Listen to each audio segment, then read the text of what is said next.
Centro, Ricardo Rafael en Radio Centro. Y como anuncié, tengo a Sergio Aguayo con nosotros, amigo personal, lo tengo que decir, y por lo tanto me despierta mucha preocupación cómo se ha venido resolviendo esta disputa legal que tiene con el ex gobernador Moreira. Le pido a él personalmente que nos cuente, pues nos dé un estatus de esta circunstancia. Sergio, ¿cómo estás? Buenas tardes.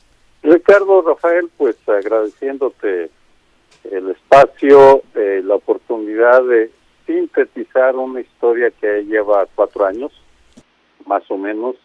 Es muy sencillo. En enero del 2016 detuvieron en Madrid a Humberto Moreira, lo acusaban de asociación delictuosa.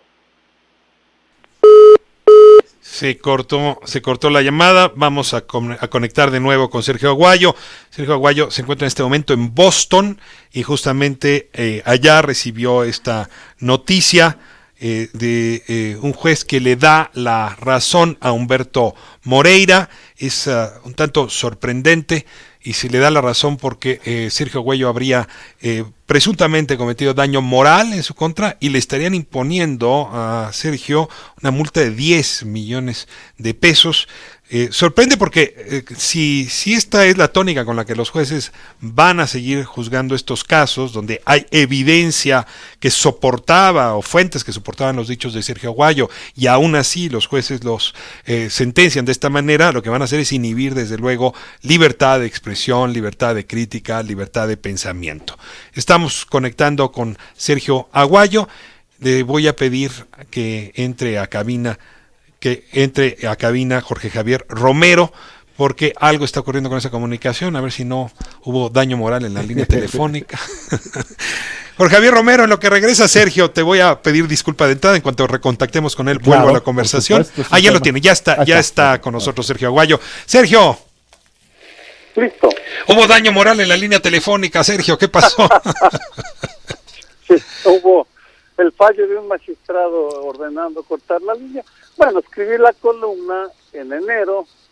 El profesor Moreira se sintió ofendido en julio, 6 meses después, y me demandó por daño moral pidiendo, y esta es la parte grave y seria, una indemnización de 10 millones de pesos. Te detengo ahí porque fue donde se cortó. Tú lo que haces en tu columna es consignar lo que autoridades judiciales de otro país habían ya advertido. No hiciste más que consignar un hecho. No te inventaste tú la información, no inventaste tú la fuente, tú consignaste lo que otra fuente, además judicial, ya había dicho. Exactamente, vamos. No incurrí en malicia porque tenía las bases documentales, el acta de la Audiencia Nacional que me permitía hacer algunas afirmaciones, junto con otros documentos. El profesor se sintió agraviado y me demandó, y esto es importante, 6 meses después. Lo hizo después de que se anuncia que yo iniciaba un proyecto de investigación sobre las atrocidades cometidas por los Zetas en Coahuila, cuando era gobernador Humberto Moreira. Lo menciono porque siempre he creído que él me demanda, que la motivación para demandarme no era el honor, sino era la preocupación ante la posibilidad de que yo tuviera acceso a información delicada, porque quien nos daba acceso, y aquí se enreda la historia, Ricardo Rafael, es el hermano de Humberto, Rubén Moreira, a la sazón gobernador de Coahuila. Es decir, el hermano Rubén abre los archivos judiciales para poder verificar lo que había pasado durante los años en los cuales el hermano Humberto había sido gobernador. Y ahí empezaron los problemas porque el Humberto Moreira obtuvo un trato privilegiado del Poder Judicial de la Ciudad de México, que lo arropó, lo protegió en la primera etapa, y luego vino un juez del capitalino muy profesional que me da la razón, y luego entra el magistrado Francisco Uber Olea, que me maltrata y acaba de decidir hace 10 días que debo pagar los 10 millones. Y en el camino aparece la información de que un hermano del magistrado, aquí son dos parejas de hermanos, el magistrado de la Ciudad de México tiene un hermano al que hacen notario en Coahuila. Por tanto, ahí entra la variable de conflicto de interés del magistrado. Y ahí estamos agarrados de la greña 4 años después. ¿Qué sigue, Sergio? ¿Todavía tú tienes instancias para apelar este castigo tan grande? Digo, no, el patrimonio de los académicos no da para andar cubriendo montos de 10 millones de pesos por un asunto de este tipo. Mira, vienen tres acciones. Un amparo directo ante el Poder Judicial de la Federación. 2, una queja formal ante el Consejo de la Judicatura por el comportamiento parcial del juez, del magistrado Uberolea. Y 3, apoyaré a Artículo 19, Propuesta Cívica y Pro Voces, que están armando una iniciativa de ley para reformar el marco jurídico y evitar demandas frívolas como la que interpuso el profesor Moreira. Frívolas no, porque él tiene derecho a defender su honor, eso no se lo discuto.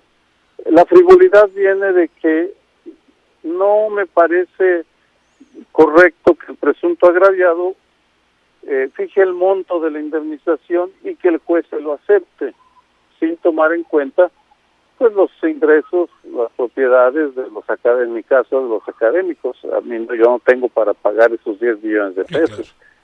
Vamos, pero sin embargo se los aceptan, así como y la gravedad, el problema que nos atañe a todos es que están proliferando estas demandas por daño moral. Mañana en Nuevo Laredo lo tienen demandado por 60 millones de pesos. Humberto Páez fue demandado por 10, por el que fue gobernador de Estado de México, Erubiel Ávila, Carlos Loret de Mola fue demandado, etcétera, etcétera. Es decir, y son demandas donde los abogados cobran mucho dinero para poder defenderte o para poder llevar adelante las demandas. Es decir, que quien tiene dinero para pagar un turboabogado le va mejor que quien no lo tiene, Sergio.